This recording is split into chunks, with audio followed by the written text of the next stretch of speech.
व्यवस्थित करके यज्ञ आगादि करके सब कुछ। घर में कितने लोग थे? लाखों लोग थे उनके। 16,108 पत्नियां, हर एक में 11-11 बच्चे और उनके बच्चे, उनके बहू, सबको छोड़कर भगवान यहां पर रहे भक्त के घर में। हम भी भगवान के लिए सब कुछ समय के लिए छोड़ना पड़ता है। सब लोगों का तकरार है कि पूजा करने के लिए टाइम मिलता है, बच्चों को देखना पड़ेगा, पति को देखना पड़ेगा, पत्नी को देखना पड़ेगा, नौकरी को देखना पड़ेगा। पेपर पढ़ना कैसे छोड़ सकते हैं? टीवी देखना कैसे छोड़ सकते हैं? गप्पा मारना, फोन में बातचीत करना कैसे छोड़ सकते हैं? सबके लिए समय है, पूजा के लिए समय नहीं। हम भगवान को बड़ा नहीं, भगवान को एकदम इग्नोरेंट समझ चुके हैं। हम सबका यह दोष है। आज सिर दुख रहा नहीं, इसलिए स्नान नहीं, पूजा नहीं, सो जाता। चाय छोड़ते हो, खाना छोड़ते हो, टीवी छोड़ते हो, फोन लेना छोड़ते हो, दूसरा कुछ भी नहीं छोड़ेंगे, छोड़ेंगे पूजा नहीं। यह हम रोज का हमारा प्रैक्टिस है। हम भगवान को कितना इग्नोर्ड व्यक्ति समझते हैं, इसलिए हम भक्त नहीं होते। सिर्फ भक्ति करते हैं, भक्ति करते हैं, भगवान के सामने एक उदबत्ती लगाई और नमस्कार किया, बस हो गया, हम भक्ति करते हैं। दूसरे दिन तक देखते भी नहीं वहां जाकर के। इसे भक्ति नहीं है। स्व आत्म आत्मीय समस्त वस्तुभ्य अनेक गुणा। फर्स्ट प्रेफरेंस पर भगवान, बाद में दूसरे सब प्रेफरेंस। और यह प्यार जो है निरंतर, कितनी भी कठिनाइयां आ जाए, चाहे सब कुछ हाथ से निकल जाए, लेकिन प्यार में कमी नहीं आनी चाहिए। पांडवों का राज्य चला गया, वनवास में चले गए, कंदमूल खाते रहे, लेकिन भक्ति में कमी नहीं आई और भी बढ़ती गई। नहीं तो हम क्या करते हैं, इतना इतना भगवान बोलते हैं।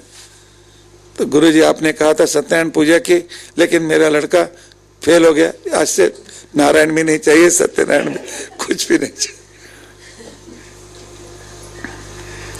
हम भगवान को व्यापार के देश देखते हैं। एक दो नारियल फोड़ता हूं, रिश्वत ले लो, मुझे पास करो। भगवान को हम रिश्वत देते हैं, भक्ति नहीं करते। नहीं, मैं किसी का टीका नहीं कर रहा हूं। हम हमारे जो प्रैक्टिस में हम कितना ज्ञानहीन होकर काम करते हैं, समझ लेना बहुत जरूरी है। इसलिए मैंने कहा, पहले ही दिन कहा, भागवत सुनते सुनते आपको लगेगा कि प्रवचनकार मेरी ओर देख करके मेरी ही गलती बता रहे हैं। सबको ऐसा लगता है, लेकिन मुझे किसी के बारे में कुछ मालूम नहीं है, लेकिन भगवान को मालूम। भगवान कहते हैं और वेदव्यास जी को मालूम है आगे आदमी किस तरह भगवान से दूर जाता है। निरंतर प्रेम प्रवाह। इस प्रेम प्रवाह जो है, प्रेम प्रवाह का मतलब भगवान की याद, हर एक चीज में, हर एक वस्तु में, हर एक सामान में, हर एक संदर्भ में। इसलिए आपने परसों या कल सुबह सुना, मुझे मालूम नहीं है, कल के प्रवचन में सुना, पुत्र में भी भगवान, पति में भी भगवान, पत्नी में भी भगवान, अन्न में भी भगवान, फल में भी भगवान, पुस्तक में भी भगवान, टेबल में भी भगवान, सब जगह भगवान को देखना शुरू करो। यही निरंतर प्रेम प्रवाह। मां, इस तरह की भक्ति करो। ठीक है, हम भक्ति नहीं करेंगे, पूजा नहीं करेंगे, तो क्या होगा? क्या होगा? यहां भी सुख नहीं, वहां भी सुख नहीं, कभी भी सुख नहीं। भगवान कहते हैं मेरे आज्ञा का पालन नहीं किया तो भोगो। मैंने जो दिया सब कुछ पाने के लिए हो, लेकिन मेरी आज्ञा पालन करने के लिए तुम्हें नहीं है, तो कष्ट सहन करो। मैं तुम्हारा हाथ छोड़ दूंगा, जो आता है भोगो, तुम्हारी जिम्मेदारी है। जब पर मुझ पर विश्वास है मैं देखूंगा, विश्वास नहीं है तो छोड़।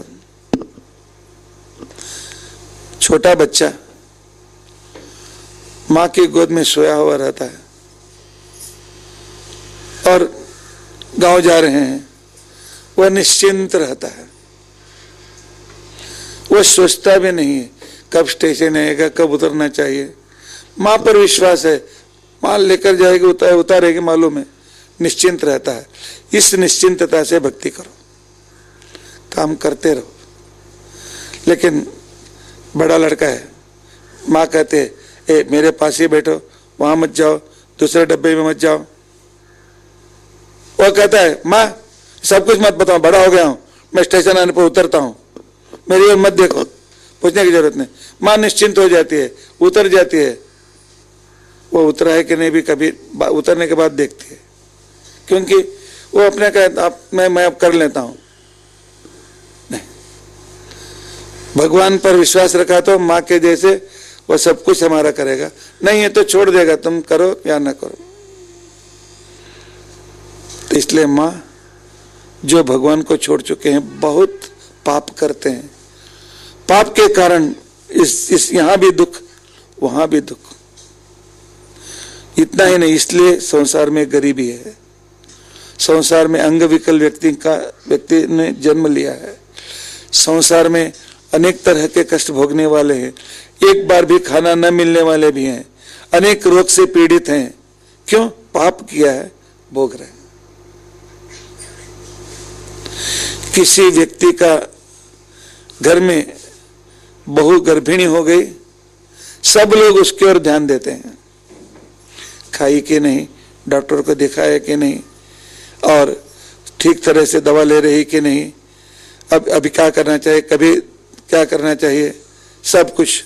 क्योंकि पुण्यवान व्यक्ति उसके गर्भ में आया है, उसको सब कुछ मिलता है। दूसरी ओर गर्भ में आया है, लेकिन उस स्त्री को काम किए बिना पेट नहीं भरता है, गर्भिणी है फिर भी धूप में जाकर के और लकड़ी तोड़ना पड़ता है, लकड़ी चुन करके लाना पड़ता है, पत्थर तोड़ना पड़ता है, प्यास से रहते हैं, शाम को खाना भी नहीं मिलती है,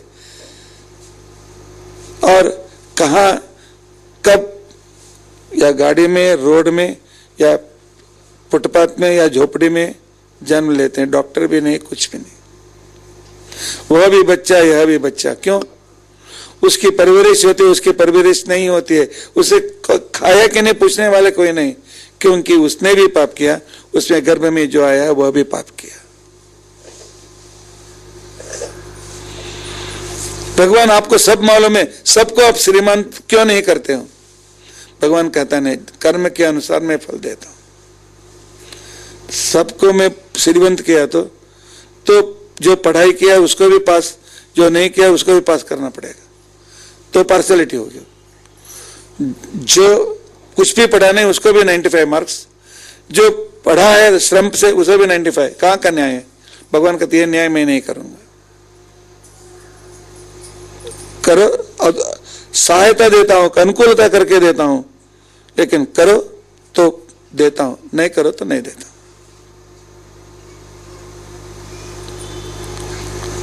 इसलिए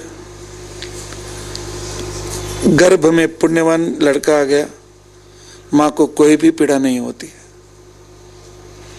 एक पापी लड़का आ गया, मां को खाना नहीं जाती है, भूख नहीं लगती है, कभी कभी लगता है कि चूना खाएं, पत्थर खाएं, मिट्टी खाएं, और कभी कभी लगता है बहुत तीखा खाएं, कभी कभी लगता है रोएं।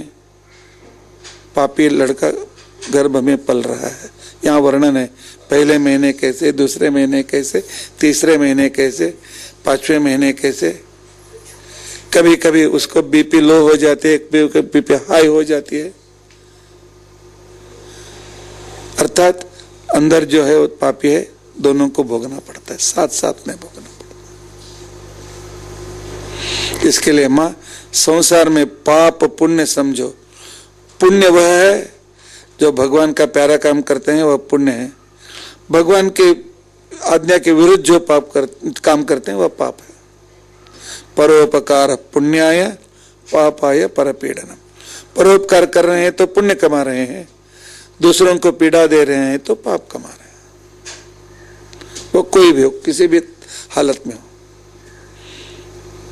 इसलिए माँ भक्ति करो, सज्जनों का सहन करो, योग्य समय पर जो भी धर्म करना है धर्म करो, यज्ञ याग करो, दान करो और अनेक धर्मों का आचरण करो और उसके साथ मेरा ज्ञान प्राप्त करो। मैं कितना उपकार करता हूँ, क्या करता हूँ, ज्ञान उपकार करके मेरे ध्यान करते मुझ पर प्यार करो। भगवान को प्राप्त करने के लिए यही एक ही मार्ग है, दूसरा नहीं। बहुत लोग पूछते हैं कि स्टेशन को जाने के लिए एक पूर्व से एक रास्ता होता है, पश्चिम के एक रास्ता आता है, यहाँ का एक रास्ता है, वहां का एक रास्ता होता है। तो इसके लिए वो धर्म भी ठीक है, ये धर्म भी ठीक है, वह भी ठीक है, यह भी ठीक है, कॉम्प्रोमाइज रह करके हमको रहना है। नहीं, भगवान को प्राप्त करने की यही एक मार्ग है, दूसरे कोई मार्ग गलत है।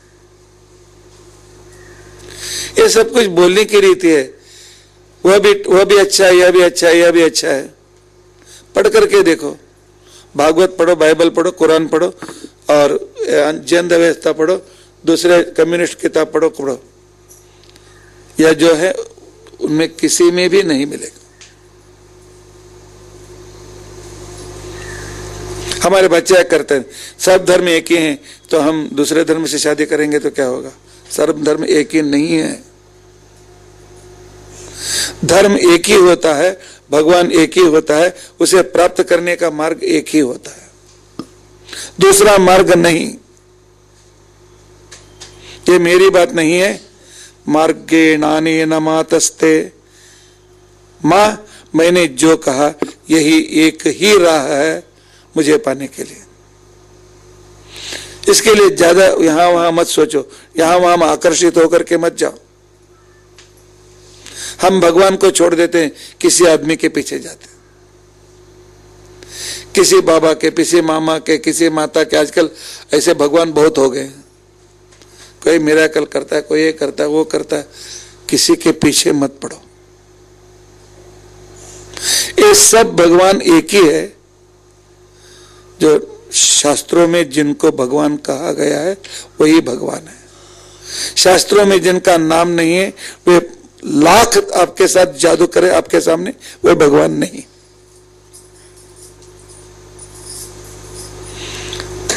कभी कभी हमें किसी में विश्वास रहता है, दुख होता है, लेकिन होने दो।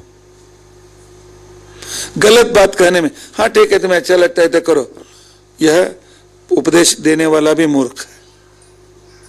यह ठीक है, यह गलत है, बोलना चाहिए। मालूम नहीं तो मालूम नहीं है बोलो, लेकिन गलत मार्गदर्शन मत दो। भगवान कहते हैं मार्गे नाने न मातस्ते, यही एक मार्ग है और यही एक बिना धोखे का मार्ग है। No risk. ऊपर सब बड़ा, सब कुछ एडवर्टाइजमेंट, इतना मिलेगा, उतना मिलेगा, उतना मिलेगा। बाद में लास्ट में एकदम अक्षर दिखाई नहीं देते, छोटे अक्षरों में, it risk as a market, market risk इसमें है, और एकदम छोटे अक्षरों में। हमारे शास्त्रों में वैसा नहीं है, यहां कोई रिस्क नहीं है। भगवान कहते हैं कि, तो मां पूछती है, अरे यह कौन सा मार्ग है, किस मार्ग में रिस्क नहीं रहते हैं, बताओ मुझे। कहता है एष निष्कंटक पंथा यत्र संपूज्यते हरि। जिस मार्ग में विष्णु भगवान सर्वोत्तम है, उस मार्ग में वही सर्वोत्तम है, दूसरे सभी उसके अधीन है। ऐसे जो सिद्धांत है, वैसा जो मार्ग है निष्कंटक पंथ, विदाउट रिस्क का मार्ग है। दूसरे सब मार्ग में रिस्क है, इसी मार्ग को पकड़ो, मेरे पास आ जाओ। इतना कह करके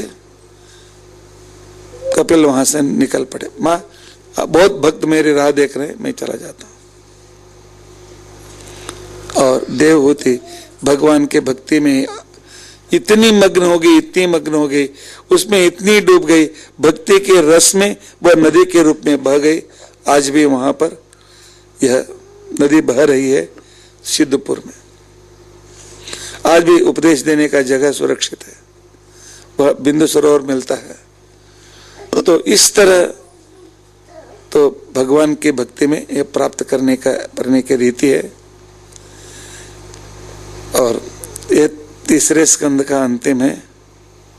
9 स्कंद के जो भी विचार है संक्षेप में, 10वें स्कंद का थोड़ा विस्तार में, जो भी अभी आज का शाम, कल सुबह, कल शाम सेशन में हम पूरा करने की कोशिश करेंगे, क्योंकि यह एक इतना इम्पोर्टेंट है कपिलोपदेश। और पूरा मैंने उपदेश आपको बताया नहीं है, आपको जो अभी 3 घंटे में बताया 5 to 10% है, 90% बाकी है। जब समय मिलेंगे हम देखेंगे। श्री कृष्णार्पणमस्तु। जयध्वर चिंत सर्वदेवैक वंद्या परम गुरुरभीष्टावाप्तिदः सज्जनानां निखिल गुणगणार्णो नित्य निर्मुक्त दोषा सरसिजनयनोऽसौ श्रीपतिर्मानदोना।